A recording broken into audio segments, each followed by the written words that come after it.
Alex Carter had worked his entire life to get to where he was. As the CEO of Harley-Davidson, he had built a career out of passion, hard work, and an unshakable love for motorcycles. His company wasn't just about selling bikes. It was about freedom, about the open road, about the deep American tradition of riding with nothing but the wind in your face. So when he moved into Oakridge Estates, a gated community with a reputation for strict rules, he didn't think much of it. He had purchased his home outright, had no mortgage, and had every intention of keeping to himself. The only thing that made him stand out was his prized Harley-Davidson motorcycle, a custom-built, limited edition model that he parked in his own driveway. It was loud, it was powerful, and it was a symbol of everything he stood for. But the HOA hated it.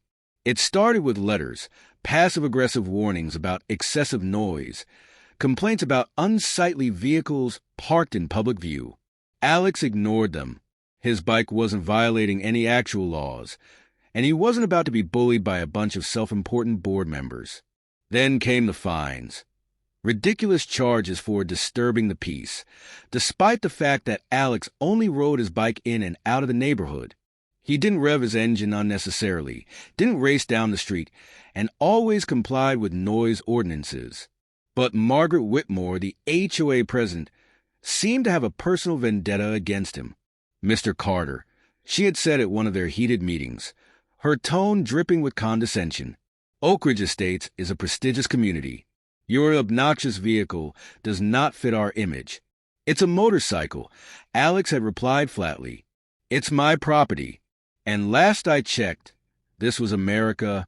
Margaret had pursed her lips, clearly not used to being challenged. If you refuse to comply, we will be forced to take further action. Alex had simply smirked, shaking his head. Good luck with that. He should have known that Margaret wasn't bluffing. One evening, after returning from a business trip, Alex pulled into his driveway, only to find that his motorcycle was gone. At first, he thought it had been stolen. Panic surged through him, his mind racing. But then he saw the notice taped to his garage door, printed on the official HOA letterhead. Your vehicle has been deemed a nuisance and removed in accordance with Oakridge Estates bylaws. It has been auctioned to recover outstanding fines. Consider this your final warning against further violations. Alex froze, his pulse thundering in his ears. They sold his bike, his one-of-a-kind custom-built, irreplaceable Harley-Davidson motorcycle, and they thought they could get away with it. Alex Carter had built an empire, had negotiated billion-dollar deals, and had gone head-to-head with corporate giants. And now, he was about to destroy this HOA.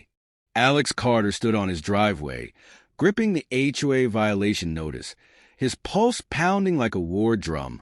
He had handled corporate takeovers, boardroom betrayals, and multi-million-dollar negotiations, but nothing, not even his years of building Harley-Davidson into an empire, had prepared him for the audacity of Oakridge Estates HOA. They had illegally seized and sold his custom Harley, a one-of-a-kind prototype, worth more than the entire HOA's budget for the next decade.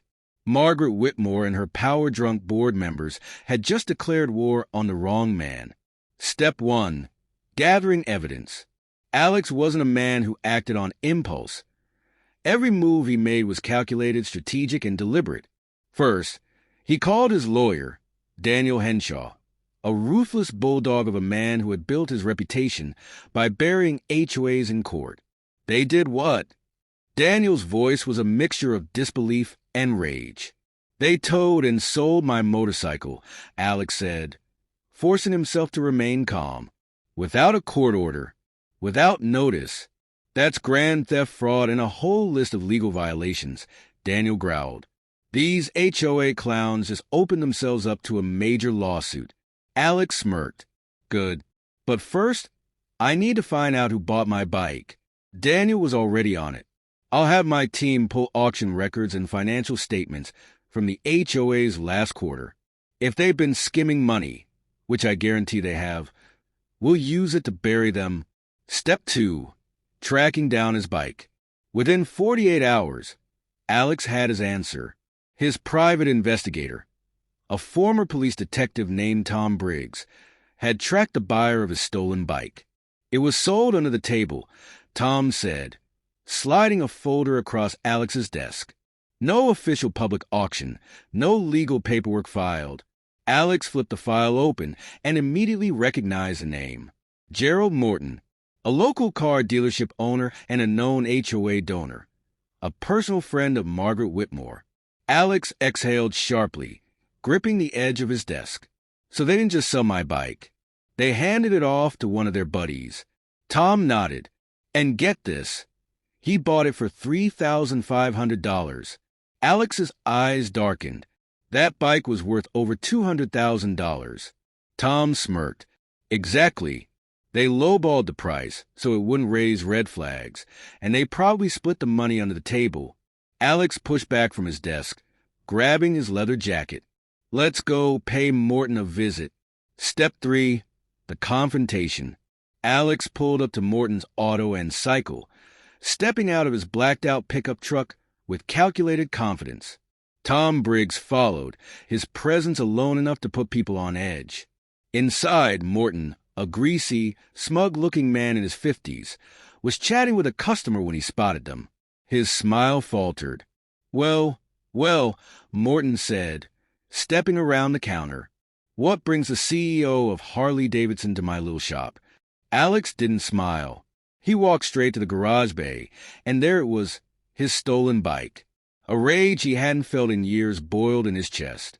You bought this from the HOA, Alex said, his voice dangerously calm. Morton's smirk returned. Legally, yes. No, Alex said, stepping closer. Illegally. You bought stolen property. Morton scoffed, waving him off. Listen, Carter, I got the bike fair and square. If you want it back, you can buy it back. Alex exhaled sharply, shaking his head. I don't think you understand. I'm not here to negotiate. Then he turned to Tom. Call the police. Morton's smirk vanished. Wait, what? You knowingly purchased stolen property, Alex said. That makes you an accomplice to grand theft. Morton's confidence cracked. Now, hold on a minute. Alex leaned in, lowering his voice. Here's how this goes. You sign over the bike, right now for free. Then I don't press charges, and I don't sue you for damages. Morton swallowed hard. You have 10 seconds to decide, Alex added. Beads of sweat formed on Morton's forehead. Fine, he muttered, grabbing a pen and signing the release papers. Alex took the keys, exhaling slowly as he placed a hand on the handlebars of his Harley once more. Step 1 was complete. Now, it was time to bring down the HOA. Step 4, the public takedown. The next HOA meeting was packed. Word had spread that Alex Carter, the CEO of Harley-Davidson, was suing the HOA. Homeowners were furious, demanding answers. Margaret Whitmore sat at the head of the table, her smugness noticeably gone. Alex walked in, his presence commanding the room. He tossed a thick folder onto the table, filled with legal documents, bank statements, and HOA financial records. Here's what's going to happen, Alex said, his voice sharp and cold. The entire board is resigning, tonight. Margaret's jaw dropped. You can't just... Alex held up a separate document. This is a federal lawsuit for ADA violations, property theft, and financial fraud. My lawyer is prepared to take this to court and make an example out of you. Margaret's face drained of color. And if you think this will stay private, Alex continued, leaning forward, I've already contacted the local news station. Gasps rippled through the crowd. Margaret's hands trembled. You wouldn't? Alex smiled coldly. Watch me. The vote was unanimous. The entire HOA board resigned on the spot. A new homeowner-led committee was elected, and Alex was offered the position of HOA president. He declined, but made sure the new leadership rewrote the bylaws, ensuring that no homeowner would ever be targeted unfairly again. The final victory. The next morning, Alex pulled his Harley out of the garage, revving the V-twin engine as the sound echoed down the street. No one could stop him now. As he rode past Margaret's house, he saw her standing on the porch, her HOA kingdom reduced to rubble. Alex lifted his hand in a mocking wave before twisting the throttle, letting the deep, rolling roar of his bike be the final nail in the coffin of the HOA's reign. Margaret had tried to take his freedom. Instead, he took everything from her. And damn, did it feel good. Alex Carter wasn't the kind of man who let betrayal go unpunished. Margaret Whitmore and the HOA had tried to steal his freedom, but instead, they had handed him the ammunition to burn their entire operation to the ground. The HOA board was dismantled. The lawsuit was in motion, and his stolen bike was back where it belonged, but Alex wasn't done yet. This wasn't just about his Harley. This was about sending a message to every power-hungry HOA in America. You do not mess with people's rights. And Alex was going to make sure the whole world heard it. Step 1. The final legal blow. Margaret Whitmore had resigned in disgrace, but Alex wasn't about to let her walk away unscathed. His lawyer, Daniel Henshaw, had been working behind the scenes, digging into the HOA's finances, and what they found was even worse than expected. Misallocated funds. Over $200,000 of HOA dues had been misused for administrative expenses. Fraudulent contracts. Margaret had been awarding contracts to companies owned by her relatives, overcharging residents for services that were never completed. Illegal foreclosures. Several elderly homeowners had been forced to sell their homes due to bogus HOA violations and fees, all of which went directly into the board's pockets.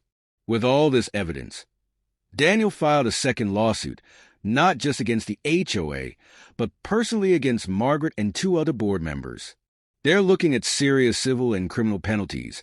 Daniel told Alex over the phone, "If they try to fight this, we'll push for maximum damages." Alex smirked. "Good. I want them broke." Within a week, Margaret's personal assets were frozen, pending investigation. She had gone from a smug HOA queen to a disgraced criminal, and the best part? She did it to herself. Step 2. Destroying her reputation. While the legal system was tearing her apart, Alex turned to the public.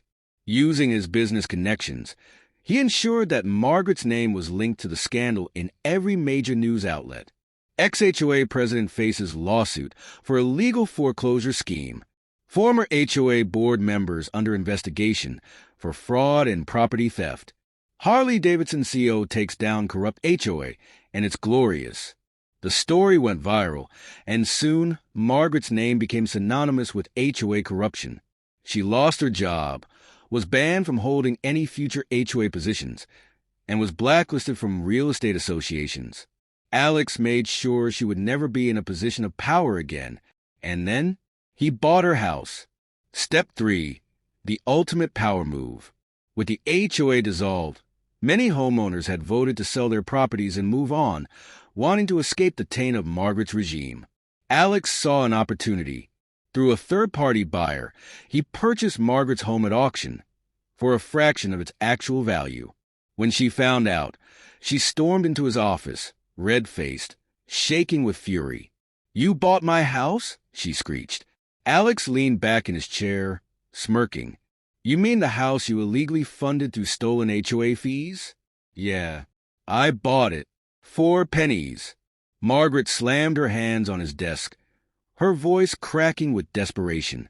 I'll fight this." Alex chuckled. "Go ahead. But considering you're already facing multiple lawsuits and a federal investigation, I'd be careful about what money you have left." Margaret froze, realization dawning in her eyes. She had lost everything. She staggered out of the office, defeated.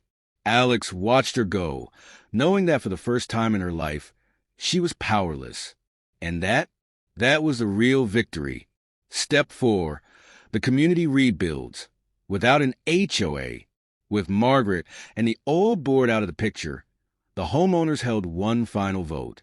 Do we reinstate a new HOA or dissolve it permanently? The answer was overwhelmingly clear. Oakridge Estates was now an HOA-free neighborhood. For the first time in years, people could live in peace without ridiculous fines, rules, or power-tripping board members. Alex even donated a portion of his lawsuit winnings to help rebuild community amenities, proving that leadership wasn't about control. It was about actually helping people. And his bike, it sat proudly in his driveway, loud, unapologetic, a symbol of freedom. Step 5, the final ride. The sun was setting when Alex strapped on his helmet, swinging his leg over his Harley-Davidson. The engine rumbled to life, that deep, unmistakable growl, sending one last message to the ghosts of the HOA's past. As he rode through the neighborhood, people waved, cheered, and clapped. His fight had changed everything. And Margaret? She had been forced to move, relocating to a cramped apartment in the city, a far cry from the lavish home she once ruled over. In the end, the HOA had tried to take away his freedom. Instead, he took everything from them. As the wind rushed past him, Alex smiled. For the first time since moving in, he finally felt at home.